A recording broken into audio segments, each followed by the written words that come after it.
We're technically program managers and civil engineers that specialize in airport development projects only. So facility projects all across the country, work at about 45 airports, have completed over 2,000 tasks, been in business for 16 years.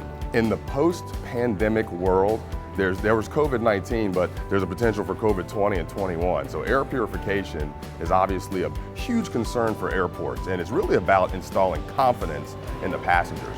The LifeAire brand being used in the medical community, successfully used in the medical community, and then incorporated here into the airborne environment that we have at airports is a huge confidence builder both for airport staff and for people and the passengers who are traveling. LifeAire is purely about the level of quality, meaning it's near 100%. I think you can never say someone's completely 100%, but LifeAire is about as close to 100% as you could get. And it was really about the quality of the purification that brought us and wanted us to use LifeAire.